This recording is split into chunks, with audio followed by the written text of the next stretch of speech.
Nitrogen, magnesium, sulphur, carbon, red dot મારા વાલીડાઓ કેમ છો?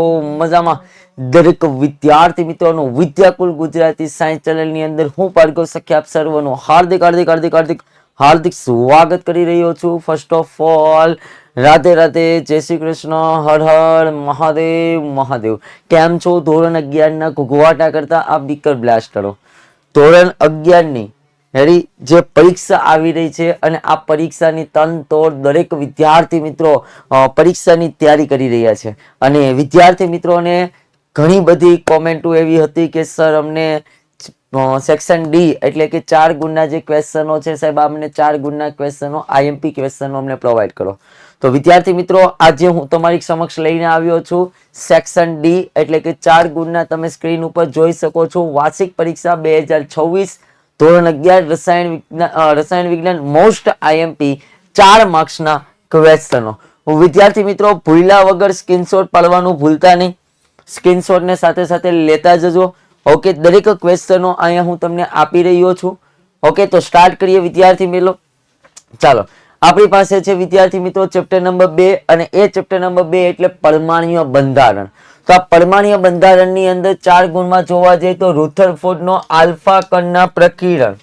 શું કીધું છે વિદ્યાર્થી મિત્રો? રુથરફોર્ડનો જે આલ્ફા કણનો પ્રકીર્ણનનો પ્રયોગ, જે અવલોકન તથા તારણો, જે આપણે વિદ્યાર્થી મિત્રો આ કોન્સેપ્ટ જે છે એ ધોરણ 9 નો પણ બેઠો આવતો યાદ છે? હા કે ના? જે આપણે આલ્ફા કણ એટલે કે સોનાની વળખ ઉપર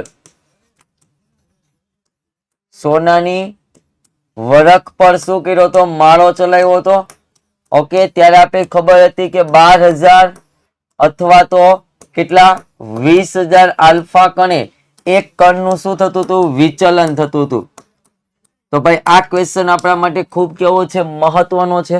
ઓકે, ત્યારબાદ વિદ્યાર્થી મિત્રો બીજો છે ફોટો ઇલેક્ટ્રિક અસરો ની સમજૂતી આપો. ખૂબ મહત્વનો ક્વેશ્ચન છે ભાઈ, અને સ્ટાર તરીકે આપણે કરીએ છીએ. બોહરનો પરમાણ્વીય નમૂનો જે પણ બેઠો અભિધારણાઓ સાથે જણાવો. જે પણ વિદ્યાર્થી મિત્રો સ્ટાન્ડર્ડ 9 ની અંદર આપણે અભ્યાસ કરી ગયા. અને વિદ્યાર્થી મિત્રો આ 3 સવાલો આ 3 સવાલોના વિદ્યાર્થી મિત્રો કટ ટુ કટ આપણે વિદ્યાકુલ ગુજરાતી સાયન્સ ચેનલના આપણે શું કહેવાય લાઈવ લેક્ચર લાવેલા છે. ચેક કરી લેજે અને નો આવડતો હોય તો વિદ્યાર્થી મિત્રો શીખી લેજો. ત્યારબાદ ચેપ્ટર નંબર 2 નો ચોથો સવાલ કે હાઇડ્રોજન પરમાણુ માટે બોહરનો સિદ્ધાંત. આ અભિધારણાની વાત છે ભાઈ, અને આ વિદ્યાર્થી મિત્રો સિદ્ધાંતો સમજાવવાના છે. ત્યારબાદ વિદ્યાર્થી મિત્રો પાંચમો છે દ બ્રોગલીનો સિદ્ધાંત. ખૂબ મહત્વનો છે વિદ્યાર્થી મિત્રો, સ્ટાર્ટ કરું છું. હાઇઝનબર્ગનો સિદ્ધાંત વિદ્યાર્થી મિત્રો આ પણ સિદ્ધાંતને સમજૂતી આપવાની છે. આ પણ વિદ્યાર્થી મિત્રો સ્ટાર્ટ કરીએ, મહત્વનો છે. ત્યારબાદ આ ચેપ્ટરના સ્વાધ્યાયના નહીં કરો તો ચાલશે.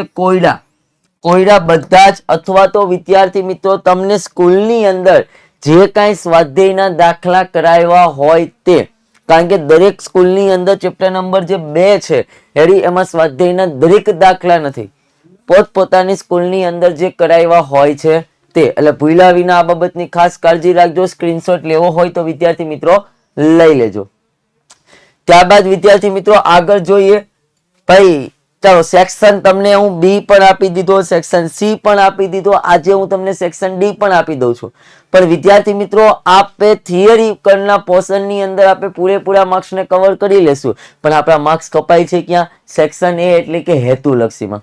તો વિદ્યાર્થી મિત્રો હેતુલક્ષીને પાવરફુલ અને કમ્પ્લીટ કરવું હોય અને એનો પરચો પણ તમે જોયેલો છે વિદ્યાર્થી મિત્રો, કે જે ધોરણ 12 નું કેમિસ્ટ્રીનું પેપર ગયું, ફિઝિક્સનું પેપર ગયું, બાયોલોજીનું પેપર ગયું અને મેથેમેટિક્સનું પેપર ગયું. તો વિદ્યાર્થી મિત્રો આ જે પેપરો છે આ પેપરોની અંદર તમે જોજો કે જે આ સેક્શન એ છે એમસીક્યુ છે, મોસ્ટ ઓફ જે શિક્ષકો દ્વારા જે કઈ નિચોડ આપવામાં આવ્યો હતો આ નિચોડમાંથી જ પૂછવાનું હતું. તો વિદ્યાર્થી મિત્રો તમારે પણ જે પરીક્ષા છે પરીક્ષામાં વિદ્યાર્થી મિત્રો સેક્શન એને કમ્પ્લીટ કરવા માટે આ પીડીએફ ને ડાઉનલોડ કરવાનું ભૂલતા નહીં, જેની લિંક નીચે ડિસ્ક્રિપ્શનની અંદર આપેલી છે. ભાઈ એ લિંક ઉપર ક્લિક કરીને આજે જ વિદ્યાર્થી મિત્રો સમય બગાડ્યા વગર વિચાર્યા વગર ડાઉનલોડ કરી લો. ત્યારબાદ વિદ્યાર્થી મિત્રો આપણે આગળ જોઈએ શું કીધું છે. ચેપ્ટર નંબર 4 રાસાયણિક બંધન અને આણ્વીયતા. ભાઈ એમાં પહેલો છે અષ્ટકનો નિયમ, જે શું છે વ્યાખ્યાયિત કરો અને મર્યાદાઓ. ત્યારબાદ છે વિદ્યાર્થી મિત્રો મોસ્ટ આઈએમપી છે ભાઈ, આ કેવો છે મોસ્ટ આઈએમપી ભાઈ, કયો SP3D અને SE6 એટલે SF6 ભાઈ. આ બંને ક્વેશ્ચનો ખૂબ જ મહત્વના છે ભાઈ. એટલે 100% બેમાંથી એક ક્વેશ્ચન પરીક્ષાની અંદર તમારે હશે. ત્યારબાદ વિદ્યાર્થી મિત્રો આણ્વીય કક્ષકવાદ ની વિશિષ્ટતાઓ જણાવો. પરમાણ્વીય કક્ષકોના રેખીય સંગઠન માટે LCAO ની આણ્વીય કક્ષકો અને રચના સમજાવો ભાઈ. આ પણ આપણા માટે ખૂબ મહત્વનો છે. હાઇડ્રોજન બંધ એટલે શું ભાઈ? 5, 6, 7 અને 8 ભાઈ. હાઇડ્રોજન બંધ એટલે શું? ઉદાહરણ આપી સમજાવો. ભૌતિક ગુણધર્મો કીધા છે એની સમજાવીને પ્રકારો ભાઈ. વ્યાખ્યા, ઉદાહરણ, ભૌતિક ગુણધર્મો અને પ્રકારો. ત્યારબાદ છે O2 N2 CONO નો આણ્વીય કક્ષકનો શક્તિ સ્તર આલેખ દોરી બંધ ક્રમાંક અને ચુંબકીય ગુણધર્મો. અને ત્યારબાદ ભાઈ સિગ્મા, સિગ્મા સ્ટાર, પાઈ અને પાઈ સ્ટાર ની આણ્વીય કક્ષકોનું નિર્માણ, રચના સમજાવો ભાઈ. આમાં ખાલી નિર્માણ અને રચના સમજાવવાની છે. આ 8 ક્વેશ્ચનો આપણા માટે ખૂબ મહત્વના છે વિદ્યાર્થી મિત્રો. સ્ક્રીનશોટ પાડવાનું ભૂલતા નહીં. પાડી લીધો? ચાલો આગળ જોઈએ ભાઈ. હજુ જે વિદ્યાર્થી મિત્રોએ આ વિડીયોને લાઈક નથી કર્યો, આ ચેનલને સબસ્ક્રાઇબ કરવાની બાકી હોય, સાથે સાથે બેલ આઇકન દબાવવાનો બાકી હોય તો વિદ્યાર્થી મિત્રો ભૂલ્યા વિના દબાવી દેજો. કારણ કે આના પછી શું નવું અપડેટ આવવાની છે, અપડેટ અથવા કયો વિડીયો આવવાનો છે અથવા તો કયો લેક્ચર આવવાનો છે જેની તમને ચોક્કસ પ્રમાણમાં માહિતી મળતી રહે તો વિદ્યાર્થી મિત્રો આ વિડીયોને ડાઉનલોડ શું કહે સબસ્ક્રાઇબ કરવાનું ભૂલતા નહીં. ચાલો આગળ જોઈએ વિદ્યાર્થી મિત્રો. Chapter number 5 ઉષ્માગતિશાસ્ત્ર.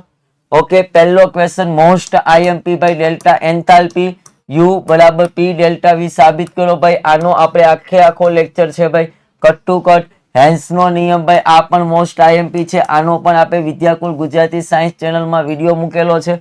બોહરની હેબલ પદ્ધતિ, આનો પણ વિદ્યાર્થી મિત્રો મૂકેલો છે. આ પણ આઈએમપી છે. ત્યારબાદ વિદ્યાર્થી મિત્રો ઉષ્માગતિશાસ્ત્રનો ત્રીજો નિયમ. અહીંયા જોજો, બીજો નિયમ, ત્રીજો નિયમ અને પ્રથમ નિયમ, 3 નિયમો છે. ઓકે, ત્યારબાદ ગિબ્સ ઉર્જામાં ફેરફાર અને સમતુલન સમજાવો. દાખલા કોયડા નંબર 5, 7, 9, 12, 13, સ્વાધ્યાયનો 5, 7, 8, 9, 11, 12, 14, 17, 19 અને 20. આ કેવા છે ભાઈ? સ્ટાર છે ભાઈ. આ કરવાનું ભૂલતા નહીં ભાઈ. ખૂબ મહત્વના ક્વેશ્ચનો તમને આપી રહ્યો છું ભાઈ. એ તારવીને આપું છું. તમને ખબર છે ઉષ્માગતિશાસ્ત્ર 5મું ચેપ્ટર ઘણું લાંબુ છે ભાઈ. ઓકે, તો સ્ક્રીનશોટ પાડવાનું ભૂલતા નહીં. ત્યારબાદ વિદ્યાર્થી મિત્રો આપણે આગળ જોઈએ ચેપ્ટર નંબર 6. ખૂબ લેન્ધી ચેપ્ટર છે ચેપ્ટર નંબર 6. પહેલો એસિડ અને બેઝ માટેની બોન્સ્ટેડ લોરી સિદ્ધાંત સમજાવો. બીજો નિર્બળ એસિડ માટે આયનીયકરણ અચળાંક Ka તાળવો. ત્યારબાદ ત્રીજો છે નિર્બળ એસિડ માટે આયનીયકરણ અચળાંક Kb. આ બંને ક્વેશ્ચનો ખૂબ મહત્વના છે ભાઈ. Ka અને Kb ને તાળવો. હેન્ડરસન હેલ્સબેક નો સમીકરણ ને તાળવો. આયનીય ક્ષારની દ્રાવ્યતા સમાન આયનની અસર સમજાવો. દાખલામાં 1 થી 11, 18 થી 21, 26 અને 27 એટલા દાખલા ભાઈ કરી નાખજો. ઓકે, 4, 5 અને ભાઈ આ આઈએમપી દાખલા 6. ઓકે ભાઈ, ચેપ્ટર નંબર 6 ની અંદર સ્ક્રીનશોટ પાડવાનું ભૂલતા નહીં ભાઈ. આ ક્વેશ્ચનો ખૂબ મહત્વના છે. રેડી? આમાંથી મેન ક્વેશ્ચનો વિદ્યાર્થી મિત્રો ઓલરેડી આપણે આપણી ચેનલની અંદર વિડીયો જોયેલા છે, એમાં જોઈ લેજો, મૂકેલા છે, જોઈ લેજો. ત્યારબાદ વિદ્યાર્થી મિત્રો આગળ વધીએ એની પહેલા વિદ્યાર્થી મિત્રો તમે વિચારતા હોવ કે ભાઈ વિદ્યાકુલ ની સમગ્ર ટીમ છે એ તમારા શહેરની અંદર આવે તો ભાઈ નીચે ડિસ્ક્રિપ્શનની અંદર રેડી એનું ફોર્મ છે, ફોર્મ ભરી દેજો. તો અમારી પાસે અમને આઈડિયા આવે કે ભાઈ એટલા વિદ્યાર્થીઓ આ વિસ્તારમાં રહે છે, આ શહેરમાં રહે છે, તો અમે પણ તમારી ત્યાં આવશું અને તમારી સાથે લાઈવ મુલાકાત કરશું. ચાલો ચેપ્ટર નંબર 8 છે કાર્બનિક રસાયણ, ઓર્ગેનિક કેમિસ્ટ્રી ની અંદર સૌથી ઈઝીમાં ઈઝી ચેપ્ટર હોય તો આ ઓર્ગેનિક કેમિસ્ટ્રી છે. 4 જ ક્વેશ્ચન આપું છું ભાઈ. સમઘટકતા એટલે શું, તેના પ્રકારો. હવે કોના સમઘટકતા આવશે ભાઈ? બ્યુટીન છે, પેન્ટીન છે. ધોરણ વિદ્યાર્થી મિત્રો ધોરણ 10 માં આવતું એની બેઠું છે. હવે ધ્યાન રાખજો, ધોરણ 10 નો ચેપ્ટર નંબર તમને 4 આવડે એટલે ચેપ્ટર 4 આવડે એટલે તમને સ્ટાન્ડર્ડ 11 નું રેડી કયો 8 અને 9 તમને આવડી જાય. ત્યારબાદ પ્રેરક અસર ભાઈ ખૂબ મહત્વનો છે ભાઈ, સ્ટાર્ટ કરું છું ભાઈ. ત્યારબાદ સંસ્પંદન અને મેટ્રોમેરિક અસર સમજાવો. સંસ્પંદન કોનું? બેન્ઝીન માટેનું આવશે. ઓકે, ત્યારબાદ વાત કરી છે અતિશય યુગ્મ અસર સમજાવો. ઇથાઇલ, કેટાયન અને પ્રોપીન ની વાત કરેલી છે. સ્ક્રીનશોટ લેવાનું ભૂલતા નહીં.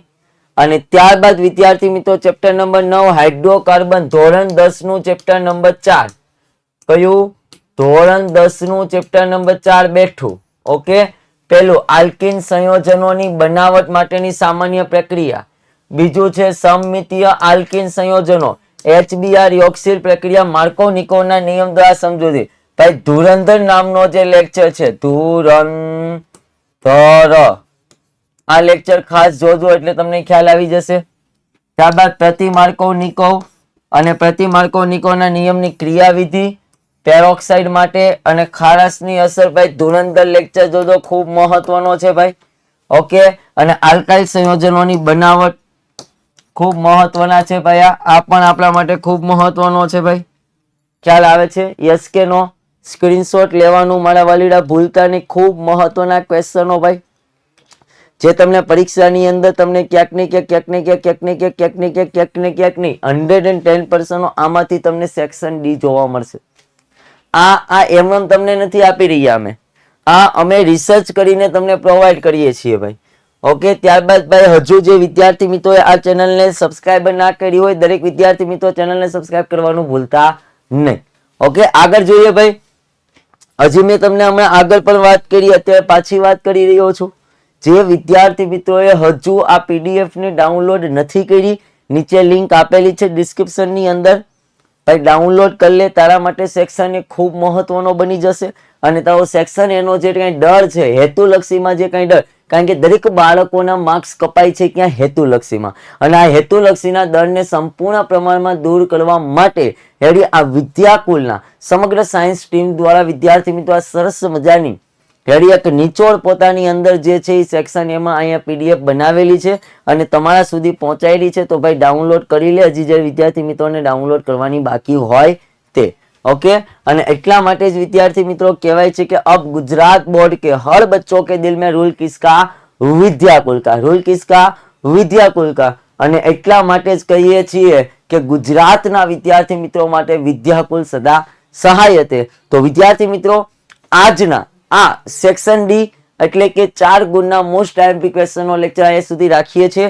ફરી પાછા નવા સેશન સાથે મળશું. ત્યાં સુધી દરેક વિદ્યાર્થી મિત્રોને બાય બાય. જય શ્રી કૃષ્ણ, જય હિન્દ, જય ભારત, ભારત માતા કી જય. Always be happy.